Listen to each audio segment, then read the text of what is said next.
Bonjour Lola Marois. Bonjour Sam, ça va? Parfaitement bien, on se retrouve tous les deux ensemble, réunis pour partager une interview en toute éducation. On va parler d'éducation ensemble. Ok. Et qui dit éducation dit forcément, peut-être, je sais pas, tu vas me le dire, racine. J'ai vu que tu étais née d'une mère juive algérienne et d'un père français. T'as grandi avec quelles valeurs issues de cette mixité? Oui, c'est vrai qu'il y a une mixité dans ma famille, vraiment. En plus, mon père était de père aussi juif, mais de mère catholique chrétienne française. Je pense que en fait, j'ai ce côté oriental en moi quand même qui est assez présent. Même si ça se voit pas forcément, physiquement, même un peu quand même quand les gens, me regardent bien, ils me disent: «Ah mais t'es pas française, ou tu d'où? Sud-américaine?» tout ça, bon. Mais je pense que cette mixité, elle m'a, ouvert, le cœur sur le monde, en fait. Comment tu définis l'éducation que tu as reçue toi? Aujourd'hui, tu mettrais quel mot dessus? Je mettrais valeur parce qu'en fait, j'ai été en grande partie élevée par mes grands-parents maternels. Mon grand-père était un homme, hors norme, l'homme que je respectais et que je respecte, le plus dans ma vie. C'était donc, ce grand mec qui avait tout créé tout seul. Il a, ouvert, un restaurant, la pizzeria chez Armand à Lille, où il a eu toutes les stars, tout le monde. Il a tout fait tout seul, il a fait des choses incroyables. Hem En fait, cet homme, il m'a vraiment inculqué les valeurs, la politesse, le respect des autres.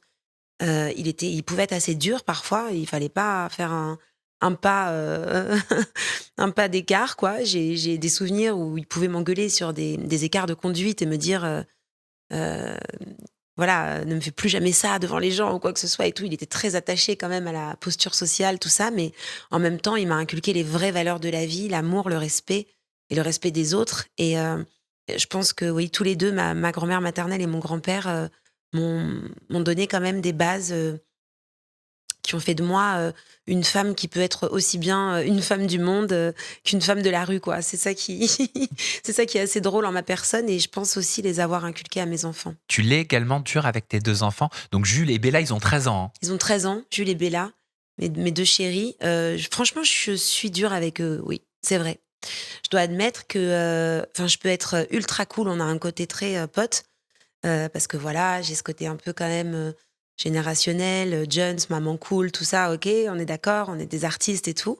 Mais, à côté de ça, je veux pas avoir à rougir de leur conduite. Je déteste, enfin, je détesterais, parce qu'ils ne le font pas, mais qu'ils se comportent mal, en public ou qu'ils soient impolis avec les autres, avec des gens qu'ils connaissent pas et cetera j'attache de l'importance aussi aux valeurs de la vie, aux valeurs humaines donc voilà, l'entraide, la compassion, l'humanité, je les ai élevés là-dedans et je pense qu'ils portent ça en eux tous les 2, ouais. Tu dis que les enfants voient tout, surtout ce qu'on essaie de cacher. Est-ce que tu penses que les enfants sont plus clairvoyants que les adultes et pourquoi? Oui, je pense que les enfants voient tout et encore plus ce qu'on essaye, de cacher parce que, il y a un sixième sens, chez les enfants. Il y a quelque chose qui trompe pas, qui est du registre presque animal et je pense qu'on peut pas tricher, on peut pas mentir à un enfant. Voilà, c'est compliqué de tricher et de mentir avec un enfant. Je pense qu'ils perçoivent des choses un peu comme les animaux, heu et que, c'est un mauvais pari que d'essayer de mentir et de tricher avec un enfant, ouais. Donc on perd un peu, nous, à l'âge adulte. Oui, je pense qu'on le perd un peu plus, à l'âge adulte parce que forcément, arrivent des choses dans la vie, le vice, s'installe chez les adultes, faut le dire Bien sûr, c'est et l'ADN de l'humain, hein. c'est l'ADN de l'humain, complètement et donc je pense qu'effectivement, avant que ce vice, ne s'installe trop, il y a cette pureté qui fait que voilà quoi, que on peut pas tricher. J'aime comment tu décris tes enfants. Tu dis concernant ta fille Bella, Bella est un rayon de soleil et un peu comme sa mère, elle trouve son inspiration dans les jours de pluie. Ouais, Tu c'est vrai. soleil et pluie, mais Ouais, au final, ça se marie très bien. complètement. Oui, oui, elle a cette contradiction en elle, là-dessus, elle me ressemble pas mal. C'est que, elle est un rayon de soleil quoi, vraiment, comme moi. C'est-à-dire qu'elle aime rire, elle aime la vie, la croquer à pleines dents. C'est une épicurienne, comme j'ai rarement, connu ma fille. Mais, ses plus grandes inspirations, artistiques, parce qu'elle chante, elle joue du piano, elle écrit, elle les puise, dans les jours de pluie, et elle en a parce qu'elle est d'une extrême émotivité, sensibilité, et quand elle se laisse aller à cette mélancolie et à cette tristesse de la vie, un peu comme moi, elle crée ses plus belles paroles, textes, mots. Je suis très très fière d'elle. Concernant ton fils, Jules, tu le décris, tu dis: «Jules est le clown le plus sensible que je connaisse. Son entièreté et sa loyauté font de lui un adolescent d'une intégrité déconcertante. Il donnerait tout, y compris la morale, pour un bon mot». Ouais. Qu'est-ce qu'il a de toi, Jules? Tu vois, c'est une description forte, hein, parce que il a ce côté clown, bien sûr, qu'on voit même sur les réseaux sociaux, tout ça, depuis qu'il est petit. Mais il a de moi une très très forte sensibilité, exacerbée à fleur de peau, mais aussi une petite immoralité. Je pense qu'il a de moi et de son père aussi, faut le dire. Mais quand je dis qu'il donnerait tout, y compris la morale, pour un bon mot, c'est que pour être drôle, pour faire rire, que ce soit son entourage, sa famille, ses potes, ses profs, euh, il est capable d'aller loin, quoi. Un peu à l'image de notre ami Laurent Baffy, que j'adore et pour qui j'ai un profond respect. Mais il fait partie de ces gens-là qui vendraient son âme au diable pour faire rire et pour provoquer justement la réaction chez celui d'en face, quoi. Et Jules, il flirte avec les limites. Donc il le tient de son père, ça. Ouais, de son père et de moi aussi. C'est vrai que j'ai jamais trop retenu ma langue, et pour faire rire, je suis capable d'aller loin aussi dans l'interdit, dans la provocation. Même au travail avec mes collègues, on se fait rire sur des trucs qui sont pas toujours très... voilà, qui rentrent pas toujours dans la morale. L'humour noir. L'humour noir et tout ça. Mais je pense que Jules, il a tenu de nous cette transgression un peu, et ce côté aussi extrêmement sensible, comme je dis, et très loyal, quoi. Il triche pas, il ment pas, il sait pas mentir, il aime pas mentir. Il a ce truc, il est capable de se relever de son lit à minuit pour me dire: «Maman, je t'avais pas dit, mais en fait, c'est vrai, j'avais eu 8 sur 20 en histoire et pas 10, quoi». Et c'est assez troublant de pouvoir constater et sa loyauté et sa sensibilité exacerbée, où il peut traverser la rue pour donner 2 € qu'il a dans sa poche à un SDF. D'ailleurs, il l'écrit dans ses textes de rap. C'est assez déconcertant de voir à quel point il peut être comme ça, et à quel point il peut aussi aller loin voilà, dans l'humour et dans l'immoralité quelque part quand il y va, quoi. On va remonter 13 ans en arrière. Comment t'as réagi quand t'as appris que t'attendais des jumeaux? Oh là là, quand j'ai appris que j'attendais des jumeaux, franchement, j'étais dévastée. Moi, j'avais 29 ans, j'étais genre encore très voilà, encore très libre, très très joueuse de la vie, et tout à coup, je me suis dit: «Dans ce petit corps d'1 m 64, voilà, vont pousser 2 êtres vivants». J'étais pétrifiée, et la première chose que j'ai faite quand j'ai su que c'était des jumeaux, parce qu'on m'a dit: «Vous êtes enceinte, et vous êtes même très enceinte, hein, il y en a 2, parce que j'ai fait une prise de sang. Et là, j'ai appelé ma mère en pleurs, j'ai dit: «Mais comment je vais faire et tout?» Elle m'a dit: «Mais c'est génial, tu rigoles». Et tu savais pas encore que c'était un garçon et une fille? Non, je savais pas encore que c'était un garçon et une fille. Ça a été vraiment un coup de grâce. L'échographie, quand on a connu le sexe avec Jean-Marie, c'est un moment que j'oublierai jamais. On était tous les 2, et voilà, l'obstétricien se baladait, voilà, de ce côté-là, donc à droite. C'est un garçon. Ah donc c'était la joie, bien sûr. Et puis il est allé à gauche, et là c'était long, on voulait savoir, et il a fait tellement durer le suspense, et moi je me disais: «Non, pas de garçon, quoi». Je trouvais ça trop pétrifiant. J'en aurais 3 à la maison. Ouais, c'est ça. Et tout à coup, il a dit, «C'est une petite fille». Et là, ça a été cette phrase: «Et c'est une petite fille». Je pense que Jean-Marie et moi, on l'emportera tous les 2 dans l'au-delà. Tellement ça a marqué notre vie. T'as appris à... Non, c'est à 6 mois que t'accouches, hein. J'ai accouché à 6 mois. T'as Ouais. accouché prématurément. Ouais. Ce sont des prématurés, ils ont été en néonatalité. En hein. néonatalité, C'est oui, ça. j'en ai écrit un premier livre, ton ouvrage. deuxième livre. Ouais, le premier, ouais, Demain mes amours. À quel moment t'as su que t'allais pas aller à terme? Alors déjà, à 5 mois et demi, j'ai eu une alerte. Donc le col s'était ouvert. Donc on m'a dit: «Il faut que vous restiez alité». Donc je suis rentrée chez moi alitée, donc voilà, on peut plus bouger du lit. Et au bout de 3 semaines, j'ai eu des contractions qui ont fait que je suis allée à l'hôpital. Là, j'ai tenu quelques jours, et voilà. Mais donc à 5 mois et 1 ou 2 semaines déjà, la zone, elle était chaotique, et donc on m'a dit: «Bah là, vous allez accoucher, quoi». Donc t'as pas eu le temps de te préparer à un accouchement prématuré? Non, j'ai pas vraiment eu le temps de m'y préparer, parce que même si j'y pensais, j'espérais que ça allait tenir. Et quand on m'a dit le soir, là, ça tient pas, ça a été, on y va et ils ont même pas eu trop le temps de faire les traitements qu'ils voulaient, les piqûres qu'ils voulaient et heureusement, grâce à Dieu, comme on dit chez moi, ils vont très bien aujourd'hui, ils ont 13 ans, ils sont incroyables, mais ça a été, assez rock'n'roll comme accouchement, ouais. Sur le moment, toi, tu as le temps de mesurer la situation ou au contraire, tu pas le temps? Tu es tellement dans le feu de l'action que tu le vis, tu le subis. Comment tu traverses cette épreuve? J'étais vraiment pétrifiée, quand on m'a dit là que j'allais accoucher, c'était tout ce que je redoutais, en fait. Ma plus belle victoire, c'était de les garder le plus longtemps possible et là, quand on m'a dit: «OK, là, madame, c'est pour maintenant, il y a plus de». J'ai eu une grande, grande peur. Franchement, je me suis dit, c'est comme si j'avais un mauvais film qui arrivait en me disant je voyais les maladies, les séquelles, je voyais comme ma vie qui basculait, en fait et à mesure, qu'on a évolué à l'hôpital Cochin en néonatalité et que j'ai compris au fil des semaines et des mois qu'ils allaient s'en sortir, j'ai, repris, ma respiration, mais j'étais en apnée pendant, vraiment, 2 mois après leur naissance. C'est hyper long. Donc en gros, tu avais une épée de Damoclès pendant 2 mois après leur naissance. Tu étais en sursis? J'étais en sursis pendant vraiment un mois où c'est pour ça que j'ai dit «À demain mes amours» parce qu'on le livre s'appelle «À demain mes amours» parce que les médecins vous disent: «Vous n'êtes pas sûr de les revoir le lendemain». Ah, on te le dit? Ah oui, oui, on vous le dit parce qu'ils sont dans, ils sont pas encore, en couveuse, ils sont intubés de partout, il y a même pas 1 centimètre de peau, qui est visible. Ils sont nés à 800 grammes, hein? Ils sont nés à 700, ouais, 690 grammes ma fille et 780 mon fils et on vous dit, il y a rien qui garantit qu'ils vont survivre. C'est un parcours du combattant, la néonatalité, un vrai Co et non, j'allais dire comment c'est peut-être bête, mais comment tu t'es construite dans tes premiers jours, tes premières semaines de maman qui vit ça en néonatalité? en fait, dans ces premières semaines de maman, j'ai été dévastée vraiment. J'étais dévastée, j'appelais, tout le monde en pleurs, je suis allée voir, des psys, des rabbins. Je me suis rapprochée de ma religion alors que je la pratique même pas vraiment, parce que je savais plus, où et comment trouver du réconfort et de l'apaisement et j'étais tellement inquiète quant à ce qui allait se passer que j'avais plus de repères, en fait. Là, j'étais même plus maman, j'étais juste en survie, en apnée. J'avais l'impression que ma vie était vraiment finie, en fait. Je me disais: «Voilà, c'est un destin brisé, je m'en remettrai jamais.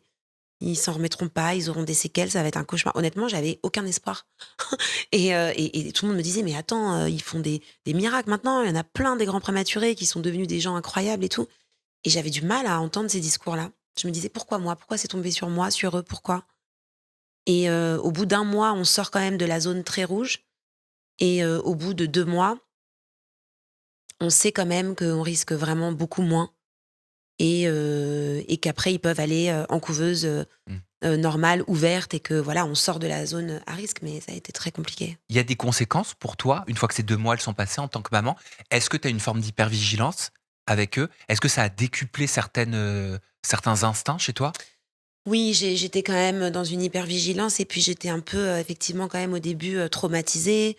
J'avais peur de tout. Dès qu'il y en avait un qui pleurait ou qui truc, je disais: «Jean-Marie, viens me voir» et tout, alors qu'au final, c'était des pleurs de bébés normaux, mais ça marque quand même, c'est marquant. Mais après, j'ai quand même, pratiqué, une éducation assez, cool et relax et je les ai laissés faire plein de trucs. Hem et au jour d'aujourd'hui, maintenant 13 ans après, je pense que je les laisse faire, beaucoup, beaucoup de choses, même que d'autres parents, font pas. Je leur laisse beaucoup de liberté, ne serait-ce que dans leurs mouvements, où ils se baladent, où ils vont, avec qui, je sais qu'ils me disent les choses, mais je les laisse vivre en me disant que je peux pas, de toute façon, on n'enferme pas les gens, encore moins des ados, des pré-ados, des ados et donc je mise, voilà, sur la chance et sur leur, tête bien faite pour pas partir trop loin, en sucette, quoi. Mais je les laisse vivre beaucoup, ouais. Et qu'est-ce que ça change de devenir parent? Qu'est-ce que ça a changé pour toi de devenir maman, de devenir parent dans ton couple à l'époque? Dans mon couple, ça nous a renforcés à l'époque. On s'est, aimés, encore plus. On a été, avec ce qui nous est arrivé avec ce parcours de néonatalité, je pense qu'on a été unis envers et contre tout et c'était nous 4 et le reste du monde. Les 4 pieds de la chaise, Ouais, les 4 comme pieds il de la disait. chaise, ouais, comme il disait et c'est vrai qu'on l'a été et qu'on l'est toujours, hein. Ça restera à vie, ça. On a un lien tous les 4 qui est viscéral, qui est vraiment au-delà de ce que je pouvais imaginer, de ce que c'était que fonder une famille. C'est pour moi, c'est même encore plus que fonder une famille, Je sais pas, il y a quelque chose entre nous 4 qui est d'une force, vraiment troublante. Vous êtes fusionnels à 4. Ouais, très, très, Vous très vous dites: «Je fusionnel. t'aime». Tout le temps. Vous démontrez votre amour. Tout le temps. Ouais. On se fait des câlins, tous les 4, on se dit qu'on s'aime, je peux arriver dans une chambre et les trouver à 3 dans le lit ou lui pareil avec nous. Ouais, on est, ça fait peur parfois parce qu'on se dit, voilà, on connaît la vie, on connaît ses affres, et ses mauvaises surprises et on se dit: «Comment on fait pour se relever d'un lien aussi fort, quoi?» Mais oui, oui, le lien est beau. Le lien est beau. En tout cas, c'est beau de t'entendre, parler de votre lien de cette façon-là. Je trouve ça hyper beau.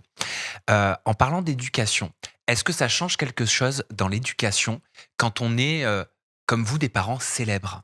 Oui, forcément. Alors, je reviens aussi juste sur ta question d'avant parce que c'était important pour moi de te Oui. dire que, la maternité, quand tu me disais qu'est-ce qu'elle a changé, pour toi, ce qui change, c'est que tu penses plus qu'à toi, mais tu penses à 2 personnes, tu vis pour eux et forcément, ça te retire beaucoup d'insouciance parce que tu t'inquiètes et ça, c'est jusqu'à la fin de ta vie. Donc Mmh. ça, je voulais quand même, te le dire parce que c'est pas rien, quoi. Tu signes pour ne pour vivre pour 2 autres personnes et ne plus penser que juste qu'à toi, quoi. Donc c'est quand même assez particulier. Il faut en être conscient, à toutes les jeunes, personnes qui veulent faire des enfants et tout ça. Il faut savoir que c'est pas un choix qu'on fait à la légère quand même. Donc ça, c'est ce que je tenais à dire et en ce qui concerne la célébrité, nous, on les a élevés comme si on n'était pas célèbres, mon mari et moi et on les a pas vraiment préparés à ce qu'ils allaient devoir, vivre, en grandissant et je pense que en grandissant, ça s'est fait un peu tout seul. On leur a expliqué, voilà, sans trop leur expliquer, mais il suffit d'allumer la télé et de voir qu'on voit maman ou qu'on voit papa, pour qu'ils comprennent que, voilà, leurs parents, ils étaient médiatisés et maintenant, c'est surtout aujourd'hui que ça se joue, je pense, au collège. Heu voilà, on les a prévenus que, des critiques, ils en auront, ta mère, elle est comme ci, ton père, il est comme ça, surtout qu'on n'est pas des personnalités très lisses, ni mon mari ni moi, on dérange et mon mari et moi et donc on les a surtout mis en garde sur, voilà, les critiques, les mauvaises personnes et leur dire qu'il faut, pas s'y arrêter, il faut que ça forge. La dernière fois, mon fils qui a un côté quand même un peu macho et il faut pas trop parler du mal de moi ou de son père, je sais plus qui, a dit: «Ah bah, de toute façon, ta mère, dans le film des Dégains, on la voit, toute nue», dans Les Dégains 2, c'est une comédie qui est sur Netflix. J'embrasse, voilà, toute l'équipe, des Dégains, qui sont des potes. Mais voilà, je joue, à la petite copine de Karim, le personnage principal et à un moment, je sors de la piscine, mais je suis floutée et il y a un pote qui a dit, comme c'est sur Netflix en ce moment: «On voit ta mère, toute nue et tout ça» et mon fils m'appelle, il me dit: «Ouais, je vais je vais le taper et tout. Moi, je supporte pas qu'on parle de toi et tout». Je lui dis: «Mais Jules, qu'est-ce que je t'ai dit? Je t'ai dit: "Il faut que tu laisses couler. Il faut absolument que tu arrives à prendre du recul sur la critique parce que des critiques sur moi, tu vas en avoir plein. Des critiques sur ton père, tu vas en avoir plein. Si tu dois péter la gueule à tous les potes, voilà, qui parlent du mal de moi ou de ton père, tu vas passer ta vie à régler des comptes. Donc il faut absolument que ça glisse sur toi». Et il me dit: «Ouais, j'entends ce que tu me dis, mais j'ai du mal». Donc c'est bien qu'il te partage ton intention. Ah oui. C'est ouf ça, tu te rends compte, il t'appelle pour te dire: «J'ai envie de lui péter la Ah gueule» oui, oui, et toi tu peux en plus le raisonner et complètement. l'amener à réfléchir. On a un rapport comme ça avec mes 2 enfants. Franchement, quand je te dis qu'on se dit tout, c'est qu'on parle de sujets, qui sont, vraiment très, très personnels. On va tester ça dans quelques instants avec des pour ou contre, tu vas voir, liés à OK. l'éducation. Mais juste pour terminer sur la notion, de célébrité, de simplicité, de valeur, d'argent, je t'ai entendu dire: «Nous avons tout vécu, la maladie, la fortune, l'infortune, la joie, l'opulence, l'aventure, le risque». Est-ce que c'est pour ça que vous avez pu, heu, leur donner une éducation simple, malgré l'opulence que vous avez connue? Complètement. Je pense que, le fait d'avoir, connu l'opulence, mais connu un peu, voilà, les restrictions, le très grand comme tout à coup le plus petit, je pense que c'est ça aussi qui fait que, ils n'ont pas que cette cuillère, en or, dans la bouche à tous les niveaux et qu'ils ont conscience de la vie, de ses difficultés, des changements de rythme, de posture, on doit déménager, peut-être prendre un peu plus petit, peut-être faire ci, peut-être faire ça. Maman voyage parce que, bah, il faut gagner de l'argent, on est 2. Il y a tout ça qui fait que ça leur donne la notion du travail, de la valeur de l'effort et on n'obtient pas tout ce qu'on veut comme ça et on n'est pas juste un fils ou une fille à papa ou à maman qui se laisse porter, quoi. Tu penses qu'ils seront dans l'artistique? plus Ah, tard? ouais, j'en ai de gros doutes. Ouais, ouais, je pense qu'ils vont être dans l'artistique. Jules dans la musique? Oui, je pense, il est aussi très drôle, donc parfois il dit: «Mais moi je veux être rappeur, humoriste, ça va pas ensemble et tout». Je lui dis: «Mais tout va Tu ensemble, raison, ça tu peux tout s'invente. mélanger» Ouais. et je pense qu'ils ont cette fibre artistique, bien trop, développée, pour que, en tout cas, je m'y interpose. Ils sont déjà en agence, d'acteurs, ils sont chez, DS Talent, tous les 2, une grande agence, de comédiens. Ils passent déjà des essais, des castings, ils font beaucoup de piano, beaucoup de musique. Mon fils, il a sa chaîne YouTube. Jules Bigard. Bon, comment les arrêter? J'en ai pas la prétention ni l'envie. Ben moi non plus, je vais pas t'arrêter. On commence le questionnaire pour ou contre, qui est la signature de l'interview en toute éducation. On parlait de tes enfants, on parlait potentiellement de leur futur métier. Lola Marois, est-ce que tu es pour ou contre imposer un métier à son enfant?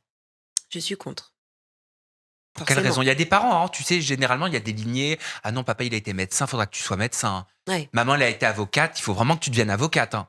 Je pense que ça quand même, enfin, enfin, je l'espère que c'est quand même rare, de vouloir à ce point imposer une trajectoire, à ses enfants. Moi, je trouve que, je prône, la liberté, dans tous les sens, du terme et à tous les niveaux. Quel genre de liberté c'est que d'enfermer des enfants dans une carrière avant même qu'ils aient pu eux-mêmes, découvrir ce qu'ils veulent faire? Non, je suis complètement contre. En tant que maman, tu es pour ou contre être amie avec son enfant? Je suis pour, je suis amie, c'est mes meilleurs potes, franchement, je pense pas avoir d'amis avec qui je rigole autant qu'avec eux. C'est peut-être inquiétant pour ma personne, mais c'est avec eux que j'ai mes plus gros fous rires et ils ont 13 ans. Donc je suis pour être amie, mais il y a un petit astérisque, il faut garder quand même, la notion de hiérarchie, de respect. Il faut pouvoir, leur dire: «On est amis, on est voilà, on s'entend bien, on rigole et tout ça». Et quand tout à coup je juge bon de vous recadrer sur des choses ou de vous donner un conseil, voilà, j'ai 30 ans de plus que vous, il faut m'écouter et il faut m'obéir jusqu'à ce qu'il y a plein de fois quand même où je leur dis: «Ça par contre c'est moi qui le décide et jusqu'à nouvel ordre et jusqu'à ce que, vous partiez de la maison». Donc voilà, il faut quand même se faire respecter. Tu poses tes limites. Il le faut, avec tout le monde, hein. T'es pour ou contre parler de sujets politiques avec tes enfants? Je suis pour, on parle de politique, je vois déjà, d'une manière assez, rigolote que, ils ont l'air d'avoir, le cœur, bien à gauche, mais qu'ils comprennent aussi, que dans la vie, il faut travailler, voilà, ils ont cette notion, qu'il faut pas être assisté, qu'il faut, se lever le matin et gagner son argent et donc la notion de l'effort, tout ça. Donc on parle de politique, on parle du pour, du contre, de certains partis, de certains idéaux et je pense qu'ils sont, ils ont une belle visibilité là-dessus pour pouvoir après, juger, par eux-mêmes.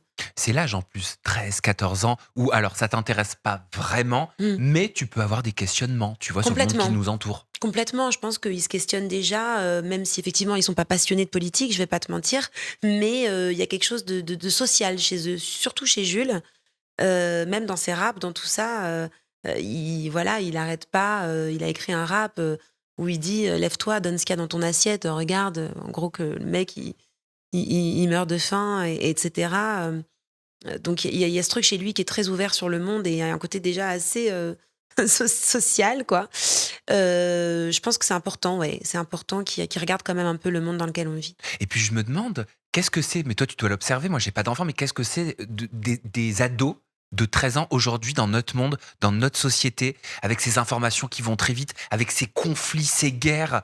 Bah, je pense qu'ils sont conscients que, on vit dans un monde assez anxiogène, assez violent, avec parfois des choses qui dépassent, toute, norme et toute mesure, mais qui conservent quand même, leur joie et que quand ils voient qu'autour d'eux ça va et qu'ils rigolent avec leurs potes et que tout ça, j'ose espérer quand même que ça Oui. entache pas trop leur, heu, le zeste d'innocence qu'ils ont encore, quoi. Est-ce que tu es pour ou contre, pour le coup, parler sexualité avec tes enfants? Je suis pour, depuis, 1 an, ouais. J'étais contre, avant, parce que je trouvais que c'était trop tôt. J'en jugeais pas, la nécessité, j'avais quand même cette pudeur. Mais maintenant qu'ils ont 13 ans et qu'ils sont en quatrième et que je vois que ça va vite, je suis pour. C'est-à-dire, tu te sentirais à l'aise, toi, quand de tes enfants viennent, te poser des questions, enfin te dire: «J'ai une copine qui a fait ça», tu te sentirais à l'aise de parler de tout Ils le ça? font parfois. Alors, il y a des fois, je suis un petit peu mal à l'aise et je leur Bah dis: ouais, «Bon, attends, là, c'est bon, j'ai pas envie de savoir tout ça». va voir ton père. Ouais, c'est ça. Mais, je pense qu'il faut quand même être un peu à l'aise et que j'ai quand même en face de moi 2 jeunes gens qui sont très sains et donc, je pense que ces conversations, on peut les avoir d'une manière saine ou en rire ou voilà, il y a des méthodes aussi pour, pas être trop frontal dans des choses qui sont un peu gênantes. Mais il faut quand même aussi, en parler un peu, je pense, sans tabou parce que sinon, on peut se retrouver avec une mauvaise surprise et il faut quand même, déblayer un peu le terrain avant, quoi. Pour ou contre que tes enfants regardent maman, dans Plus belle la vie? Je suis pour, bah, ils me Ouais, regardent, ouais. ils suivent? Oui, oui, on regarde quand même. On a un peu de retard là, on a je pense un mois de retard, mais parce que je suis aussi pas souvent, à la maison et tout ça, mais oui, oui, je suis pour. Je trouve que c'est une série, qui a pour, qui a pour elle de traiter des sujets, de société, d'être quand même assez pertinente et intelligente. Moi, je suis très fière, d'être dans Plus belle la vie. Je trouve qu'il y a un regard sur la société qui est très pertinent et donc oui, oui, je j'ai pas de honte à y être, au contraire et je trouve que c'est bien aussi pour les enfants qui voient maman, et pourquoi je pars, souvent et pourquoi tout ça. Pour ou contre que tes enfants regardent tous les sketchs de papa? Je t'aurais dit, contre, il y a encore, 1 an, pareil. Il y a eu un déclic depuis qu'ils ont eu 12 ans, 12 ans et demi.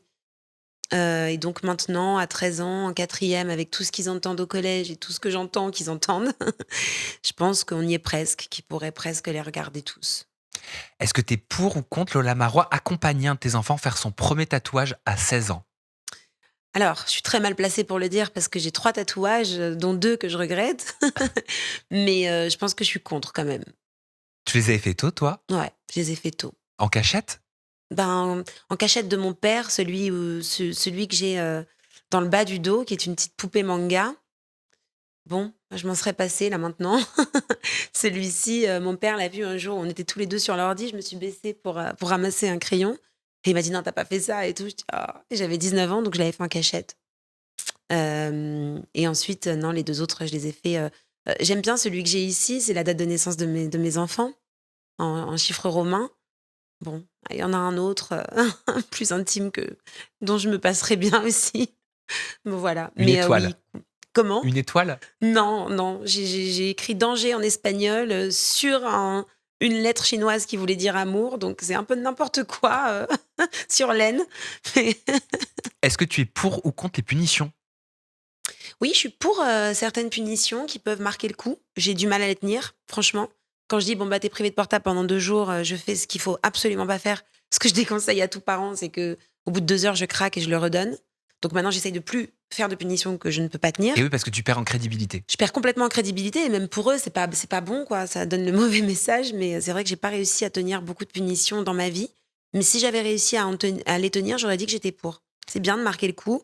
Évidemment, toute punition n'est pas bonne à prendre. Pas On va pas marquer les enfants au fer rouge pour une bêtise, mais voilà, tu es privé de ça ou de ça pour montrer que quand on fait quelque chose de pas bien, voilà, on est puni. C'est la vie qui est comme ça et quand on est adulte, si on fait quelque chose de pas bien, on est puni par la loi. Et j'ai pas trop réussi à le tenir ça. Tu es pour ou contre les devoirs à la maison? Les devoirs à la maison, si je dois vraiment choisir, je dirais que je suis contre. Mais si je devais dire, je serais entre les 2. Je trouve qu'il y en a trop. Ah ouais. Je trouve que nos enfants se lèvent trop tôt et je trouve qu'il y a trop de devoirs.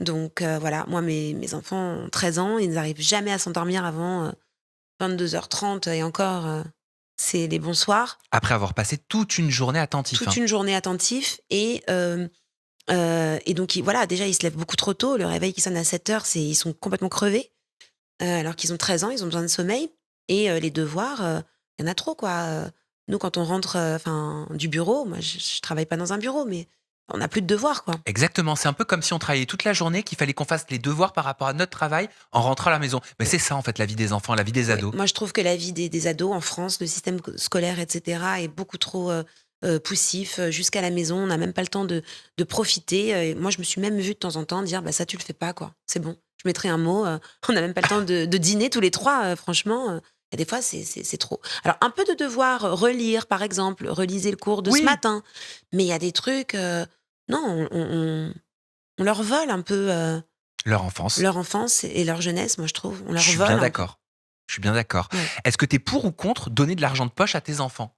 Si oui, combien? Quelle est la limite? Oui, je suis pour donner de l'argent de poche parce que c'est bien qu'ils puissent se dire là j'ai faim, j'ai soif. Je donnerai pas plus que ce dont ils ont besoin pour kiffer un petit peu. Mais kiffer pour eux c'est un Capri Sun et un pain au chocolat quoi, tu vois.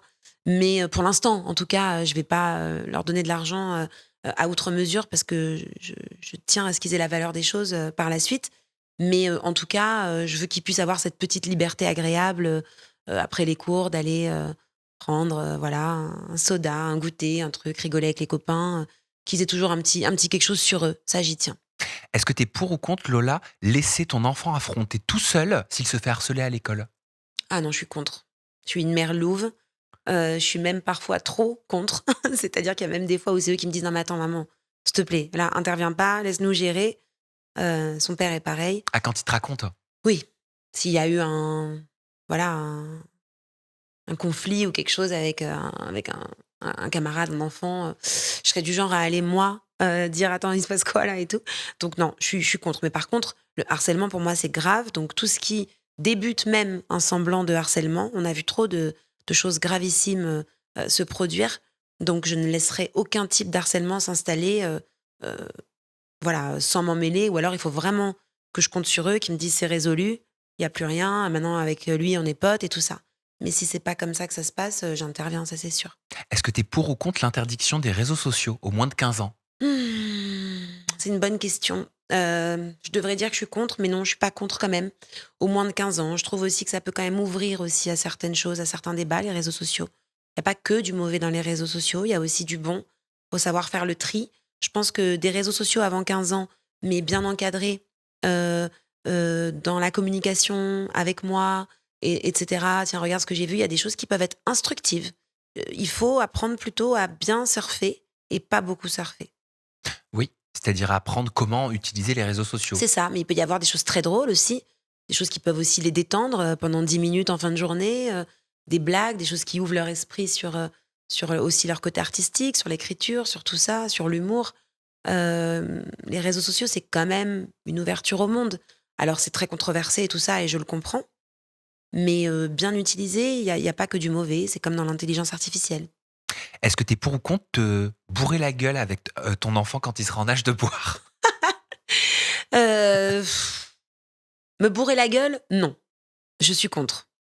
Il y a quand même, me bourrer la gueule avec mon enfant, j'aurais quand même l'impression de pas être complètement à ma place, à moins, qu'il mais encore, même s'il avait 25 ans, et moi, 30 ans de plus, je suis pas sûre. Mais par contre, trinquer avec eux une fois qu'ils auront l'âge de trinquer et boire un verre ou 2, ce que j'appelle pas, se bourrer la gueule. De toute façon, j'essaye quand même de rester un peu raisonnable, à ce niveau-là, même moi. Mais ça oui, mais pas se bourrer la gueule. J'aimerais pas j'aimerais qu'ils évitent de se bourrer la gueule, en fait. Je sais pas si j'y arriverai, mais Et enfin, tu es pour ou contre la médiatisation de tes enfants? j'ai toujours été, pour, j'ai jamais flouté leur visage. J'ai des copines qui sont, 15 fois moins connues que moi et qui floutent leur visage. Bon, c'est un choix que je respecte, mais moi si tu veux, ils sont nés, ils ont failli mourir, ils étaient remplis de tuyaux, ils étaient, même pas, regardables tellement qu'ils étaient, dans un état critique avec la peau qui était même pas encore, construite, voilà, c'était vraiment horrible. Donc j'ai pris un très, très grand plaisir quand ils sont rentrés à la maison à les montrer et à montrer leur parcours du combattant que les gens connaissaient et à montrer mes enfants et leur visage pour montrer aussi à tous les parents qui vivaient ce cauchemar que regardez comme ils sont beaux et comme ils n'ont pas de séquelles, visibles et cetera. Donc je les ai toujours montrés. Je les ai jamais floutés. Donc la médiatisation va avec dans les réseaux sociaux. Je les ai aussi beaucoup montrés. Donc je suis forcée de répondre que je suis plutôt pour, quand, elle est, faite de cette manière-là. Merci, Lola Marois. J'espère que tu as pris plaisir à parler éducation à mes Toujours, côtés je prends plaisir et à avec parler ma avec toi. communauté. Je mets tes réseaux sociaux, comme d'hab, dans Avec la plaisir. description de cette vidéo. Merci vraiment, Lola, de nous avoir partagé ta vision de maman, de femme. Merci à vous. On se retrouve très bientôt pour une nouvelle interview en toute éducation. Prenez soin de vous. Bye bye.